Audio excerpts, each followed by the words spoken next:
And Caitlin, what value do you feel like you and this team got out of the playoff experience, and what did it to you reveal that you guys need in the future? Yeah. Like we talked about in our locker room after the game ended, where obviously people were pretty disappointed in the outcome. I think it gave us a taste of where we wanted to be. At the same time, I felt like we could have done a little bit more to help it get back here for a game 3, and that's what really kind of stunk about the whole thing. But I thought it gave us a taste of where we wanted to be, and that's exactly the message that Christy iterated throughout the locker room, and that our coaches kind of iterated when they talked, is just that, you have to let this kind of burn inside of you and let it kind of bother you in a way that it's going to drive you through the off season. How's it going to make you work? You got a taste of getting to the playoffs. Obviously, we haven't been there since 2016. So I think that's what the message was for us, is like, hey, great, we got the 6th seed. Our goal was to get back to the playoffs, but we probably could have given ourselves a little bit better of a chance to try to get it to a game 3 to give our fans an opportunity to cheer us on here at home, and that's kind of what stunk about it. But next year we're wanting to be a top 4 seed. We believe we can build this place into a championship contender.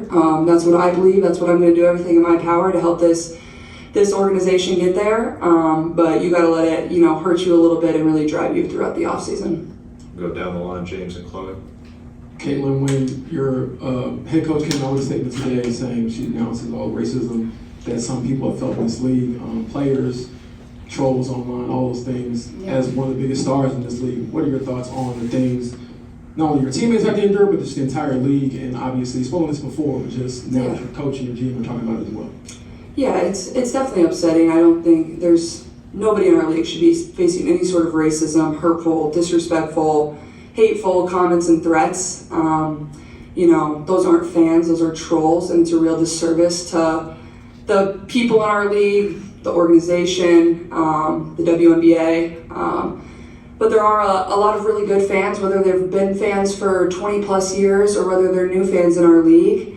I think continuing to uplift this league in a very positive light is the best thing that we can do, because there are so many great players, there's so many great teams, there are so many positive storylines that can be written and celebrated. And for me, that's why I became a fan of this league, is these people were my idols. I grew up wanting to be like them. So I think continuing to uplift and represent this league in a positive way is the best thing that we can do. Go Chloe, then Christine. Yeah, just with all the success you have this season, just what do you think you need to work on to take that next step going into your second year next year? Yeah, I think, like I said after we lost, is, I think there's so many ways that I can continue to get better, and I feel like there were so many ways I could have been even better this year, and that's what gets you going and gets you fired up, and you want to continue to keep playing. But at the same time, that's what stinks about the season ending, is I felt like we were really starting to find our groove and really play good basketball, and it feels like that's always kind of how your season ends. You feel like you're playing your best basketball, and then it has to come to an end, and it's kind of just who's playing better basketball at that time and who plays a better game. But I think for myself, it's just, go back and really reflect on the year that you had and all the amazing moments. But I think, just as a point guard and as a leader, there's a lot of areas that I can continue to improve. And, I'm a competitor and somebody that loves to work, so it won't be hard for me to want to get in the gym and to get even better and, get better for my teammates and really know, we're a young group. We have a lot of really talented players on this team, and, we won 20 games this year and we're the 6th seed, but I feel like there's so much more we can accomplish, and, you can always just work for that and remind yourself of that, and that's certainly what I'm going to do going into the offseason. Go Christine, then Scott.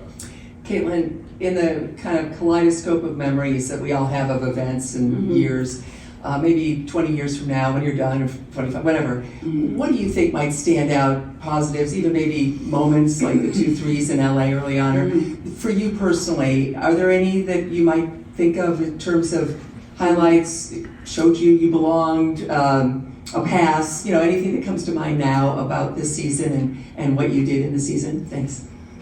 Yeah, I think that's, there were so many moments, and every place we went was so unique, honestly. It's fun to kind of look back, people always ask me, where was your favorite road arena? And I'm like, they're all so different and unique in their own way, and obviously for me in my first year here is like getting to travel to all these new arenas. And there was a few I'd already played at in college, but just doing it as my first time in the WNBA, like those are moments you're going to remember within themselves. And obviously LA was special. The crowd we had there, and obviously I know it's crypto now, but like Staples Center and the Lakers and just, you know, the history that building has. That was my first time ever in the building, and the way we came back and got our first win, and I couldn't buy a basket all night, but then I was able to make 2 at the end, and you know, the locker room was fun after that. I know it was our first win, but it was still special.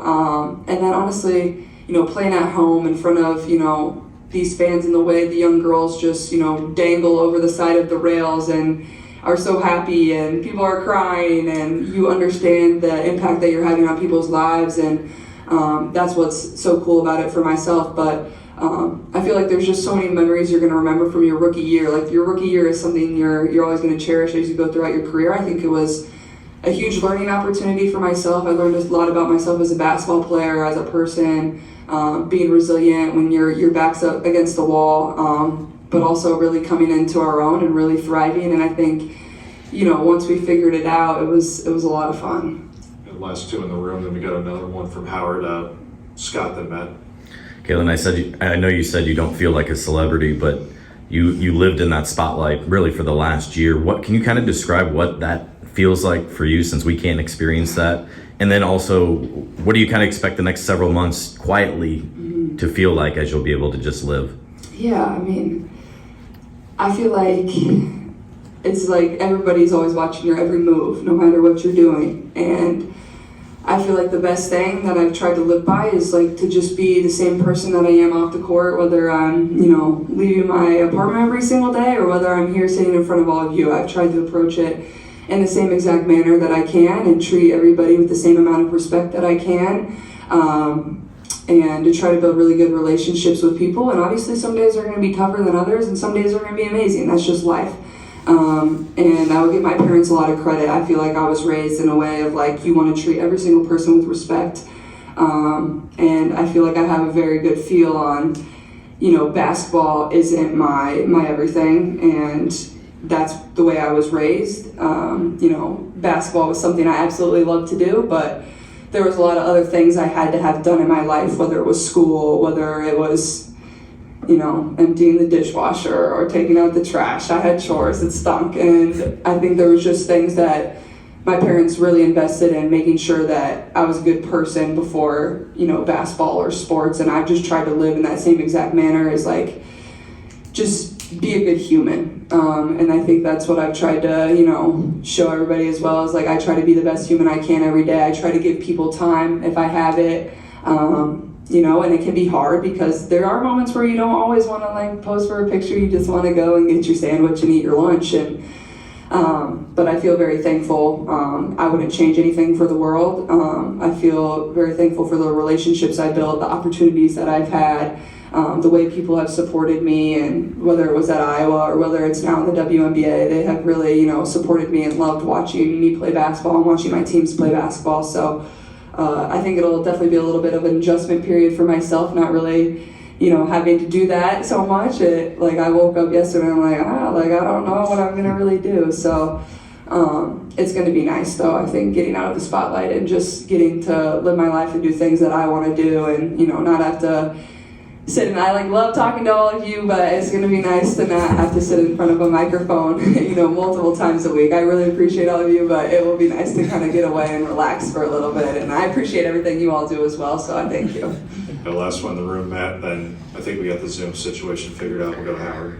Yeah, hi Caitlin. Even though it's only been a few days for you to start reflecting on your rookie season, was just curious what you think, in hindsight, what got you through the 1-8, you know, debut, welcome to the league, only 20 days in? Yeah, well, our schedule wasn't the friendliest to start, so it was a tough swing. We had a West Coast trip there early to start, and to be honest, there was a few games I felt we could have definitely won within that stretch as well, and that's what kind of bugged me the most. But I remember saying, I think maybe after game 4, maybe game 5, is like, you know, these lessons are really going to pay off for us in the end when we get down the stretch, and I think they certainly did.